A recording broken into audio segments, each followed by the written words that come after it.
ശുശ്രൂഷ ഭക്തിസാന്ദ്രമായി.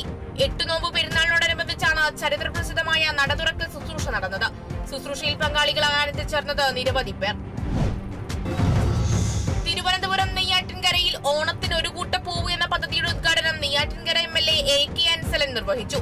പദ്ധതി നടപ്പിലാക്കുന്നത് നെയ്യാറ്റിൻകര നഗരസഭയുടെയും കൃഷിഭവന്റെയും മൂരാട്ടുകാല ടീച്ചേഴ്സ് ട്രെയിനിംഗ് ഇൻസ്റ്റിറ്റ്യൂട്ടിന്റെയും നേതൃത്വത്തിൽ.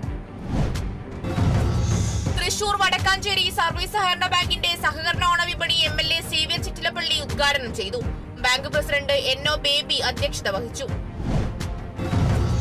തിരുവനന്തപുരം അരുവിക്കരയിൽ സ്കൂട്ടർ യാത്രികൻ ലോറിക്കടിയിൽപ്പെട്ട് മരിച്ചു. കാട്ടക്കട ആലമുക്ക് സ്വദേശി അനീഷ് SK ആണ് മരിച്ചത്. കളത്തുക്കാൽ ഭാഗത്തേക്ക് വന്ന ലോറി മറികടന്നു പോകുമ്പോൾ എതിർദിശയിൽ നിന്ന് വന്ന ബൈക്കിന്റെ ഹാൻഡിൽ തട്ടി മറിയുകയായിരുന്നു. വയനാട് മുണ്ടക്കൈ ചൂരൽമല ദുരിതബാധിതർക്ക് 10 വീടുകൾ നിർമ്മിച്ചു നൽകാനായി ജനകീയ തട്ടുകട ആരംഭിച്ചു. AIYF ചാലക്കുടി മണ്ഡലം കമ്മിറ്റിയുടെ നേതൃത്വത്തിലാണ് തട്ടുകട നിർമ്മാണം. പ്രശസ്ത സിനിമാ താരം ശ്രീരേഖ സന്ദീപ് തട്ടുകട ഉദ്ഘാടനം ചെയ്തു.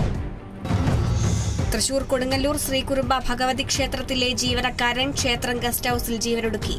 മരിച്ചത് വയലാർ സ്വദേശി ഉണ്ണികൃഷ്ണൻ. കൊടുങ്ങല്ലൂർ പോലീസ് മേൽനടപടികൾ സ്വീകരിച്ചു. കൊല്ലം അഞ്ചലിൽ വയോജനങ്ങൾക്കായി സൗജന്യ മെഡിക്കൽ ക്യാമ്പ് സംഘടിപ്പിച്ചു. ക്യാമ്പ് അഞ്ചൽ ഗ്രാമപഞ്ചായത്ത് പ്രസിഡന്റ് നൌഷാദ് ഉദ്ഘാടനം ചെയ്തു. കേരള സർക്കാർ ആയുഷ് വകുപ്പിന്റെ നേതൃത്വത്തിലാണ് പരിപാടി.